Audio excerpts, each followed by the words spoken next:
은혜 받으실 하나님의 말씀은 사도행전 16장 6절로 10절에 있는 말씀입니다.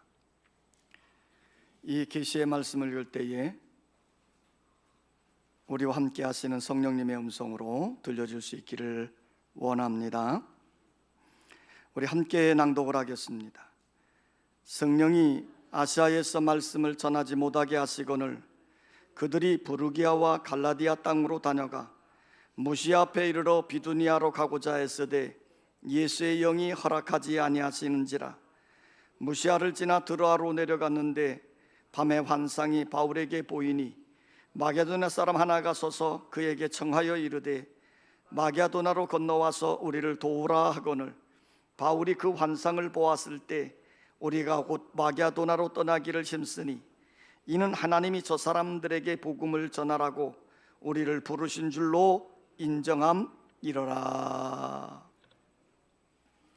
우리 임준호 주사님 찬양 있겠습니다. 저 위층 에어컨 좀 틀으시죠. 양쪽에 부채가 붙이시고 계시고.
다른 사람의 아픔에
선뜻 말해줄 수 있는 마음을 주소서.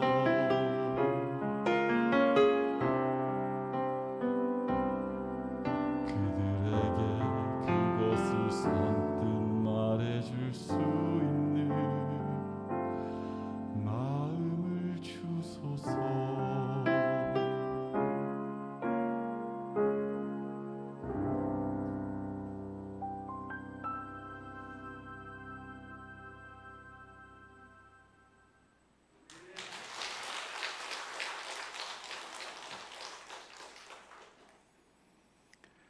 자, 우리 옆에 사람에게 한번 이렇게 인사 한번 하겠습니다. 하나님을 보셨습니까?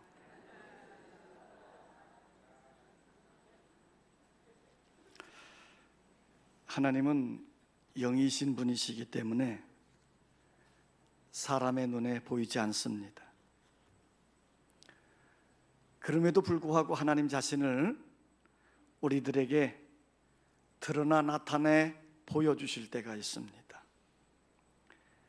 이렇게 자신을 드러내시는 것을 가리켜서 계시라 이렇게 말합니다. 그러면 하나님은 어떠한 방법으로 자신을 우리들에게 나타내실까?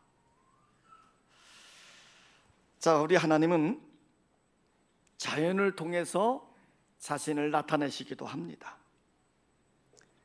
이 땅에 있는 모든 우주 만물은 하나님의 말씀으로 만든 작품이에요. 지금도 하나님은 이 우주 만물을 운행하고 있고 다스리고 계십니다. 그러므로 이 우주 만물 속에는 하나님의 섭리와 하나님의 뜻이 담겨져 있는 거예요. 그렇기 때문에 우리가 자연 구석구석을 은밀히 살펴보게 되어지면 하나님의 손길을 느낄 수 있는 거예요. 하나님은 지금도 자연을 통해 하나님의 살아계심을 증거하고 있습니다. 둘째로 하나님은 말씀을 통해 자신을 드러내십니다. 말씀을 통해 계시하고 계신 거예요. 디모데후서 3장 15절로 16절 말씀에 보면 모든 성경은 하나님의 감동으로 된 것으로 교훈과 책망과 바르게 함과 의로 교육하기에 유익하니 이는 하나님의 사람으로 온전하게 하며 모든 일을 행할 능력을 갖추게 하려 함이라 그랬어요. 그러니까 하나님은 말씀을 통해서 하나님의 뜻을, 하나님의 계획을 우리들에게 계시해 주고 있습니다.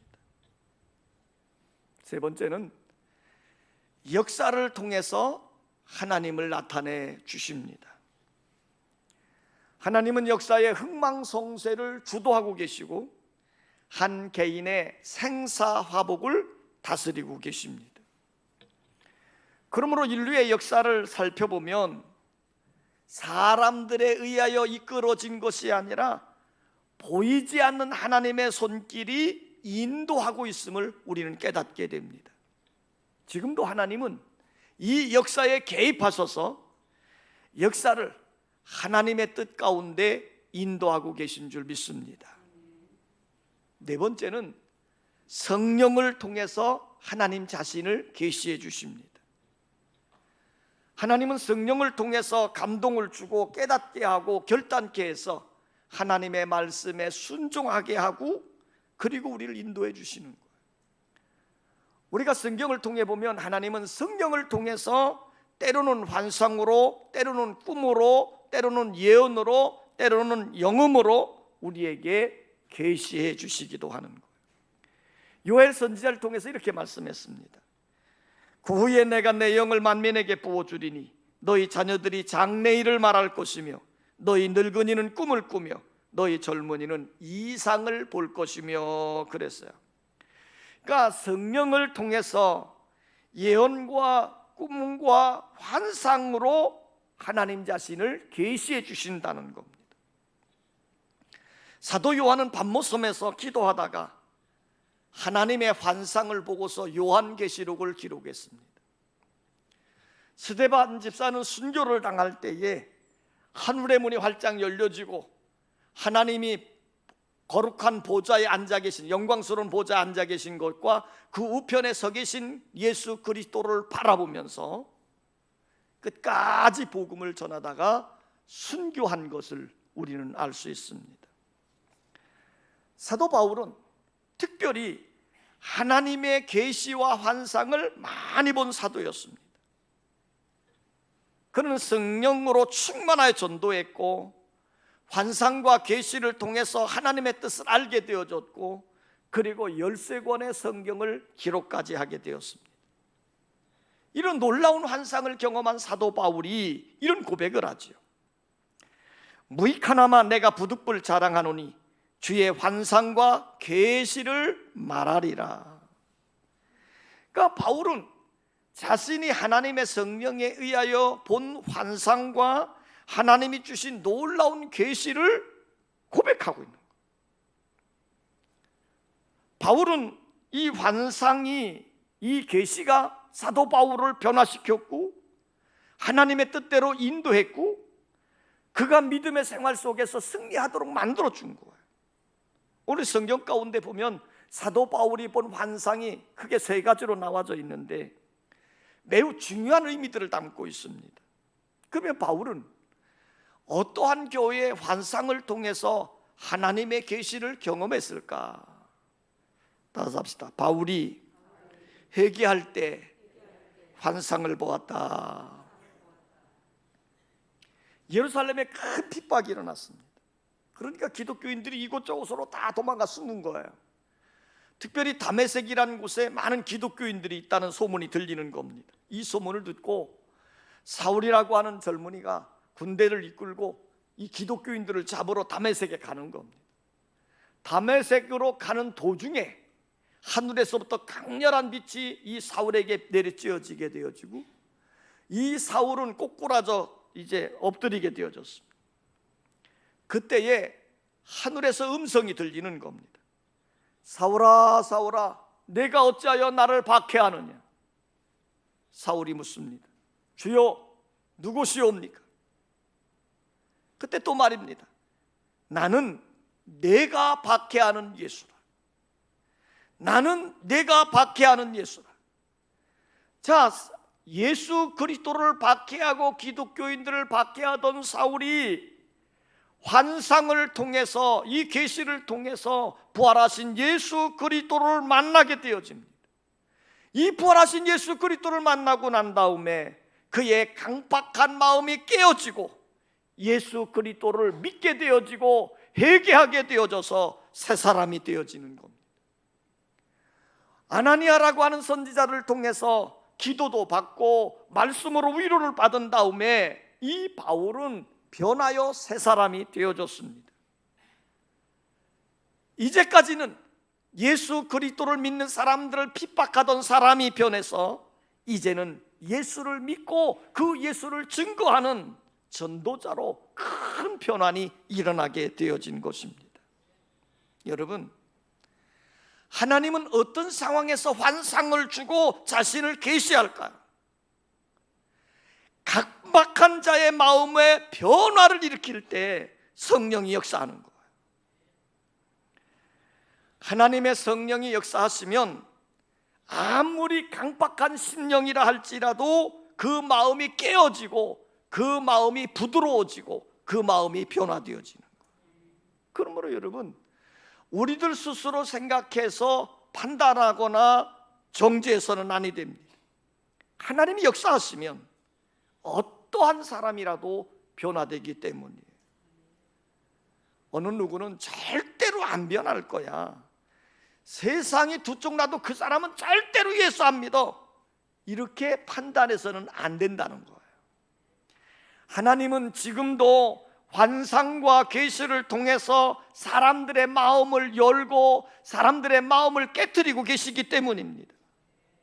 하나님의 성령이 역사하시니 그렇게도 강박했던 사울이 그 마음이 깨어지고 변해서 위대한 바울이 되어지게 된 것입니다. 그러므로 여러분, 우리가 사람들을 위해서 기도하고 전도하다가 실망하거나 포기하지 마십시오. 하나님께 맡기고 기도하고 내가 기도하고 참고 기다리면 반드시 하나님은 성경을 통해서 역사하시고 그 사람을 만져주실 줄 믿습니다.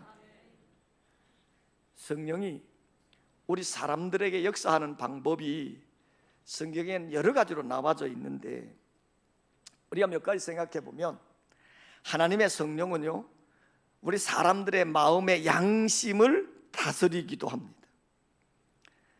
사실 우리 사람들은 모두가 다 죄인이었잖아요. 죄와 허물로 죽을 수밖에 없는 우리들을 우리 예수님이 십자가에서 대속의 제물이 되어주시고 우리 모두를 다 구원해 주시고 하나님의 자녀 삼아 주셨어요. 그럼에도 불구하고 여전히 우리 속에 죄의 쓴뿌리가 작용을 해서 우리가 종종 죄악 중에 머무를 때가 있습니다. 그래서 그 죄 때문에 갈등을 느끼기도 하고, 죄 때문에 불안해하기도 하고, 죄 때문에 죄책감에 빠지기도 하고, 그 죄 때문에 잠 못 이루는 고통의 밤을 지날 때도 있는 거예요. 그러나 하나님의 성령은 여러분들의 마음에 양심을 자극을 시켜서 죄책을 느끼게 하고 깨닫게 하고 더 나아가 회개하도록 만드시는 것입니다.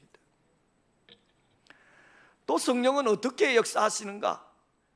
간접적인 방법을 통해서 회개하게 만들기도 하는 겁니다.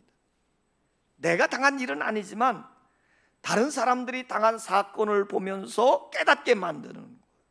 아, 나에게도 저런 일이 일어날 수 있는 것이구나, 나에게도 저런 사건이 발생할 수 있는 것이구나, 그런 것을 깨닫고 회개해서 하나님 앞에 바로 서도록 이끌기도 하는 거예요. 예수님이 실로암 망대가 무너지면서 18명이 사고로 무참히 죽게 된 사건이 예루살렘에 벌어졌는데, 이 사건을 비유로 들면서 이렇게 외쳤습니다. 너희들도 회개하지 아니하면 이와 같은 일을 당할 수 있다. 자, 여러분, 오늘도 성령은 다른 사람들이 당한 사건, 다른 사람들이 당하는 고통, 다른 사람들이 당하는 문제를 통해서 나에게도 저런 꼴을 당할 수 있다고 하는 것을 깨닫게 해서 하나님 앞에 바로 서도록 만들기도 하신다는 것입니다. 세 번째는 하나님의 성령은 직접 여러분들의 삶 속에서 고통스러운 문제를 만나게 함으로 깨닫게 하시기도 합니다. 어느 날 갑자기 건강했던 몸이 쓰러져서 중병에 걸렸습니다. 어느 날 교통사고를 당해서 크게 다치기도 했습니다. 어느 날 잘 되던 사업이 부도가 나서 막막해집니다. 어느 날 그렇게 착하던 자식이 속을 새기고 사고뭉치가 되어져 버렸어요. 우리에게 전혀 생각하지 않았던 고통의 문제들이 발생되어졌을 때에 우리는 우리 자신의 무기력함을 깨닫게 되어지고 하나님을 찾는 거잖아요. 그러니까 성령은 때때로 우리의 고난의 과정을 통해서 하나님을 의지하고 하나님을 바라보게 만들기도 하시는 겁니다. 네 번째는 우리 성령님은요, 여러분들의 형통한 삶 가운데 살고 있는데 그 형통한 삶 가운데 그 은혜를 깨닫게 해주어서 감사하며 나가도록 만들기도 하는 겁니다. 우리들이 때때로 살다 보면 잘 되어질 때가 있습니다. 형통할 때가 있습니다. 염려거리도 걱정거리도 없습니다. 그런데 가만히 생각해 보니까 내가 잘한 것도 없는데 하나님이 나에게 은혜를 주어서 이러한 삶을 살게 해주신 일이 너무나도 고마운 거예요. 너무나도 감사한 거예요. 그렇기 때문에 자신의 연약함에도 불구하고 이러한 은혜를 주셨음을 기억하면서 하나님 앞에 좀 더 바르게 살아보려고, 하나님을 좀 더 가까이 하려고 노력하며 회개하는 마음을 갖게 하는 것, 이게 성령이 역사하시는 거예요. 성도 여러분, 우리가 평안하고 형통할 때 주님께 감사하며 온전한 믿음으로 서시기를 바랍니다. 부정적인 고통의 사건을 통해서 고통당하다가 회개하고 돌아오는 것보다 내가 잘되고 형통할 때 주님의 은혜를 깨닫고 하나님을 가까이 하는 일이 훨씬 더 좋은 일이기 때문이에요. 따라서 합시다. 바울이 고난을 당할 때 환상을 주셨다. 사도행전 27장을 보면요, 사도 바울이 죄수가 돼서 로마로 끌려가는 거예요. 배를 타고 이제 로마로 호송을 하게 되는데, 이 배가 지중해를 건너가면서 큰 풍랑을 만나, 유라굴로라고 하는 큰 풍랑을 만나서 그 배에 탄 사람들이 얼마나 고생을 하는지 몰라요. 그들은 결국 배에 실은 모든 물건들, 식량까지 다 바다에 내던져 버립니다. 이제는 죽느냐 사느냐 하는 긴박한 상황이 된 거예요. 그야말로 잠시 앞을 내다볼 수 없는 위기 중의 위기의 상황, 이런 어려운 상황을 만나게 됐어요. 자, 이러할 때인데 사도 바울은 그런 상황에서 어떤 일을 합니까? 하나님께 기도하는 거예요. 모든 사람들은 죽느냐 사느냐에 아우성치고 어찌할 수 없는 상황인데, 이런 상황인데도 바울은 하나님께 기도하는 겁니다. 그 기도하는 바울에게 하나님이 응답을 주셨지요. 뭐라고 줍니까? 바울아, 두려워하지 마라. 바울아, 두려워하지 마라. 너는 가이사 앞에 서야 되겠고. 할렐루야지. 오늘 여러분, 우리가 어려움을 당할 때, 고난을 당할 때, 힘겨운 일을 당할 때, 앞이 캄캄할 때 낭망하고 있지 마세요. 이 바울처럼 눈을 들어 하나님 바라보시기를 원합니다. 그리고 하나님께 기도하시기를 원합니다. 그 절망적인 풍랑 앞에 모두가 절망하고 있을 때 바울은 하나님께 기도했더니 그 하나님이 응답을 주시고 확신을 주신 거예요. 이 환상을 본 바울이 276명이 불안해하고 두려워하는 그들에게 이렇게 외칩니다. 여러분 안심하십시오. 여러분 안심하십시오. 내가 섬기는 하나님의 사자가 어젯밤 내 곁에 서서 말씀해 주시기를, 바울아, 두려워하지 마라. 내가 가이사 앞에 서야 되겠고 너와 함께한 항해하는 자를 다 내게 주었노라. 여러분, 하나님이 말씀하셨습니다. 두려워하지 마세요. 안심하세요. 한 명의 생명도 해함을 받지 않을 것입니다. 그 풍랑의 위기 속에서도 하나님께 환상을 얻은 바울은 담대하게 소망의 복음을 외쳤던 것입니다. 이 말을 들은 276명의 모든 사람들이 새로운 희망을 갖게 되고 안심하게 된 거예요. 여러분, 하나님은 우리가 고통당하는 현실 앞에 우리를 외면하지 않습니다. 우리와 함께 하시고 우리에게 말씀을 주시고 우리에게 계시해 주심으로 새로운 희망을 주시는 줄 믿습니다. 야곱이 집을 떠나 먼 밧다마람으로 도망을 가는 거예요. 형 에서의 칼날을 피해서 도망을 갈 때 이제 베델이라고 하는 곳에 도착을 해가지고 하룻밤 노숙을 하는 겁니다. 돌을 베개 삼아 한우를 입을 삼아 이제 하룻밤을 자는데, 근데 꿈속에 야곱이 꿈을 꾸는데 꿈속에 하늘의 문이 활짝 열려지고, 그리고 하늘에서 사다리가 쭉 내려오더니 땅과 하늘을 잇고 천사가 오르락 내리락 하고, 그리고 사다리 꼭대기에 서서 하나님이 이렇게 말씀을 하는 겁니다. 내가 너와 함께 있어 네가 어디로 가든지 너를 지키며 너를 이끌어 이 땅으로 돌아오게 할지라. 내가 내게 허락한 것을 다 이루기까지 너를 떠나지 아니하리라. 미래를 두려워하고 정말 너무너무 앞이 캄캄한 야곱에게 하나님이 나타나셔서 말씀하시는 거예요. 내가 너와 함께 하리라는 거예요. 내가 너와 함께 하리라는 거예요. 오늘 여러분, 우리가 어려움을 당할 때 낙심하지 마십시오. 하나님이 함께 하십니다. 하나님이 여러분의 길에 새로운 비전을 허락해 주십니다. 그러므로 우리는 고난을 당하고 힘겨운 일 속에 있을 때 낭망하지 말고 이 바울처럼 하나님을 향하여 부르짖어 기도하는 여러분 되시기를 원합니다. 다윗은 이렇게 고백합니다. 내가 사망의 음침한 골짜기를 다닐지라도 해를 두려워하지 않을 것은 주께서 나와 함께 하심이라. 오늘도 나와 함께 하시는 주님의 손길을 경험하고 새 힘을 얻고 믿음으로 당당히 걸어가는 여러분 되시기를 원합니다. 다시 합시다. 바울의 선교 사역을 인도하실 때 환상을 주셨다.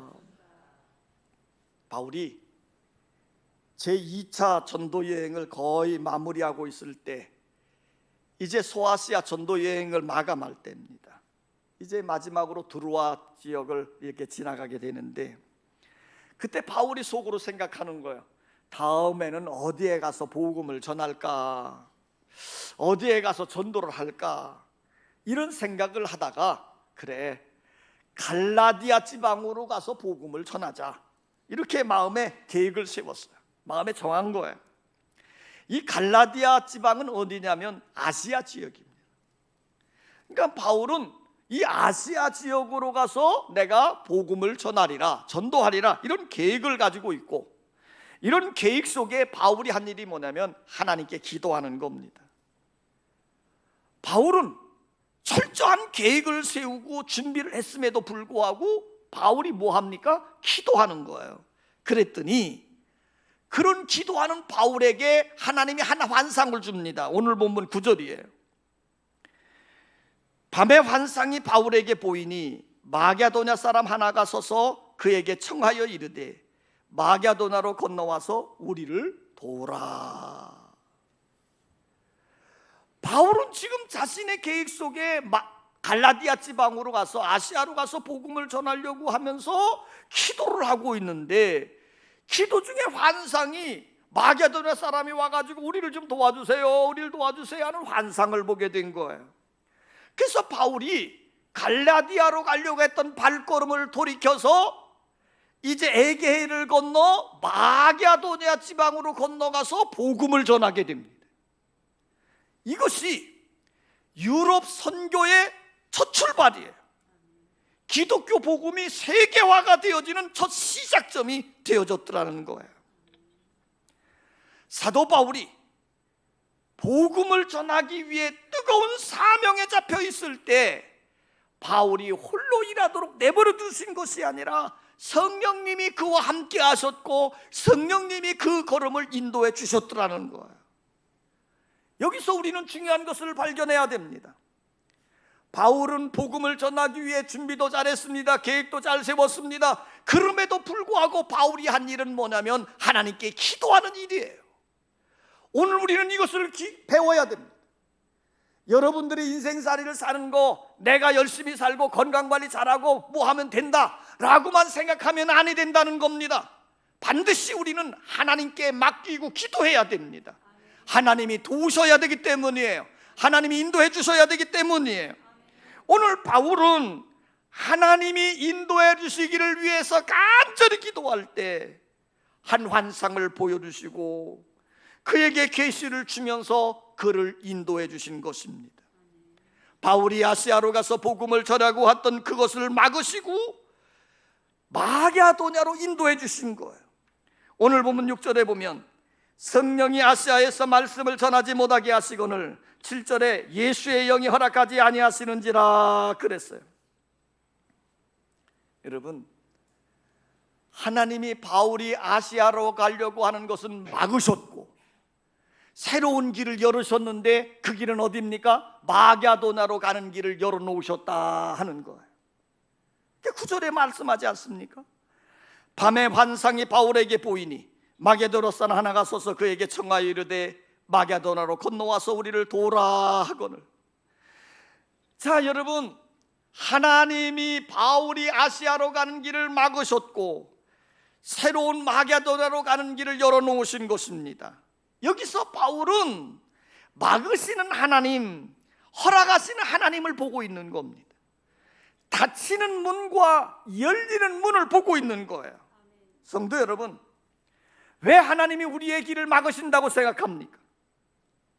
사람들은 하나님의 계획과 뜻을 생각하기보다는 자기의 생각과 뜻을 의지하며 살 때가 많지요.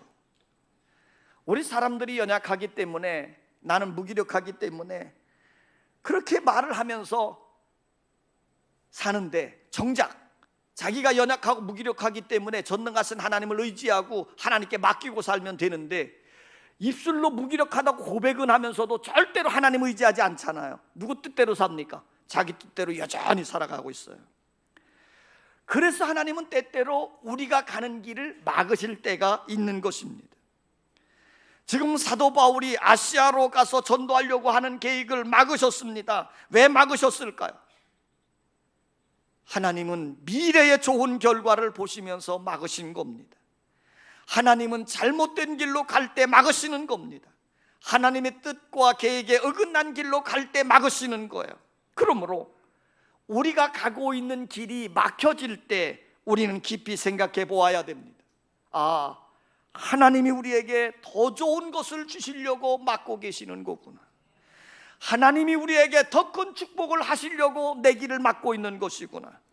하나님은 우리에게 생명의 길, 축복의 길로 인도하시기 위해서 막으시는 것이구나. 자, 이것을 깨닫고 빨리 나를 향한 하나님의 뜻을 찾고 하나님의 뜻에 순종하십시오. 그러면 하나님은 반드시 함께 하셔서 도와주시고 좋은 길로 인도해 주실 줄 믿습니다. 하나님이 우리의 길을 막으셨다면 반드시 다른 길은 열어놓으셨습니다. 하나님이 우리의 문을 닫으셨다면 반드시 다른 문을 열어놓고 계신 것이에요.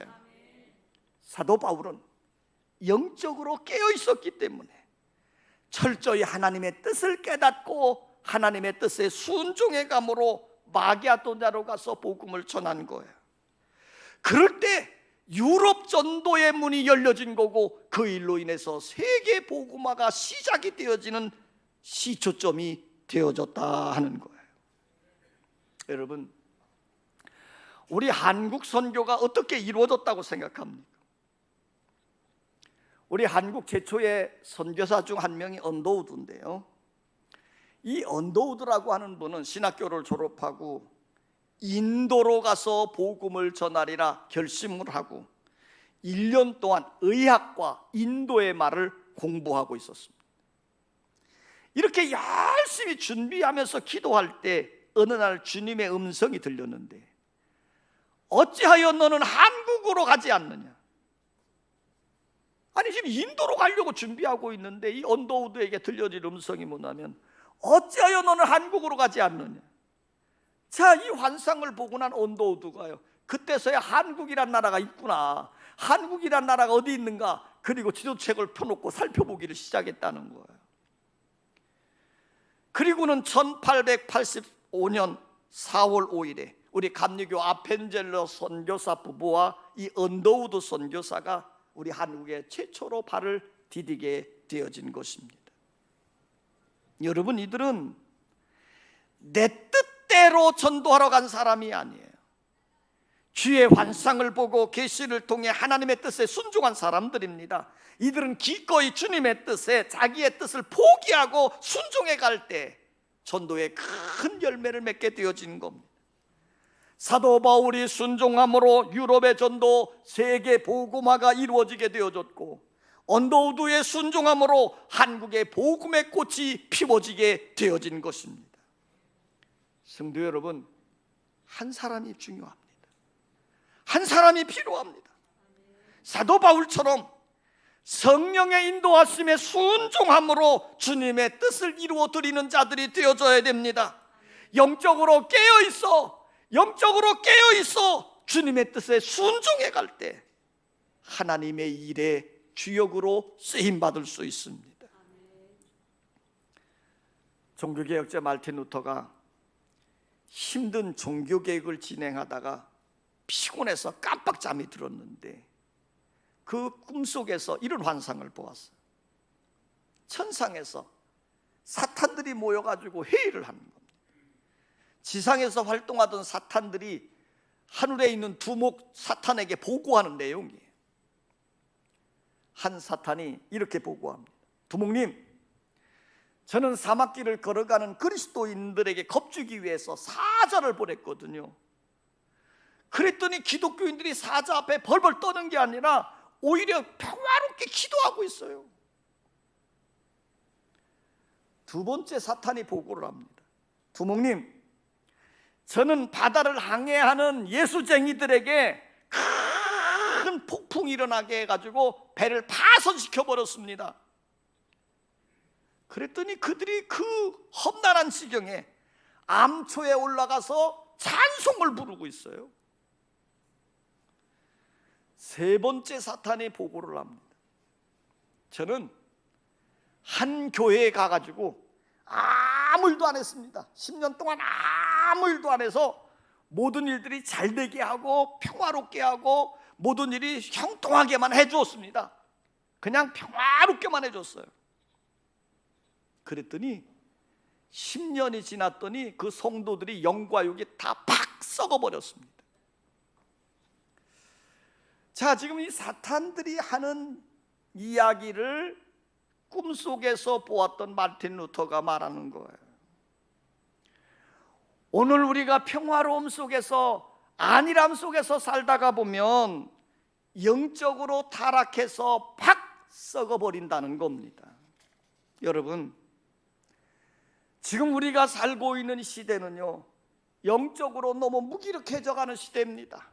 환경적으로 그렇고 여러분들의 마음적으로도 그래요. 우리가 신앙의 잠을 자고 있는 것은 아닌지, 신앙으로 너무 안일함에 빠져 있는 것은 아닌지, 오늘 성경은 우리에게 이렇게 말합니다. 신앙에 잠자는 자에서 깨어나기를 원하는 거예요. 사도 바울처럼 험난한 풍파 중에도 하나님 앞에 깨어 기도하는 여러분 되시기를 원합니다. 기도하십시다. 우리가 깨어 기도하면 하나님은 반드시 말씀을 통해, 성령을 통해서 하나님의 뜻을 깨닫게 하시고 여러분을 하나님의 선한 길로 인도해 주실 줄 믿습니다. 깨어 믿음으로 기도함으로 하나님의 일의 주인공으로 쓰임받을 수 있기를 주의 이름으로 축원합니다. 아버지 하나님, 오늘 우리가 살고 있는 삶의 현장을 보면 장마로 인해서, 무더위로 인해서, 또 코로나 바이러스로 인해서 우리의 삶이 두려움 너머에 이제는 안일함에 푹 빠져 있습니다. 해야 될 것이 없이 사람들을 피하고 일거리도 피하고 그냥 조용히 있기를 바라는 환경이 되어졌더니 언제부턴지 모르게 우리가 영적인 잠에 푹 빠져버렸습니다. 주여, 우리에게 깨어 일어나기를 원합니다. 새로운 신앙의 잠에서 깨어나 각성하는 역사가 일어나게 하여 주시옵소서. 사도 바울은 풍랑 중에도 깨어 하나님 앞에 기도했더니 하나님이 나타나셔서 말합니다. 바울아, 두려워하지 마라. 내가 가이사 앞에 서야 되겠고. 아버지여, 우리와 함께 하시는 주님의 손길을 경험하게 하여 주셔서 강하고 담대하게 하시고 우리에게 주어진 삶의 처지에서 날마다 이겨가는 자들 되도록 세심을 도하여 주시옵소서. 예수님의 이름으로 기도하옵나이다. 아멘.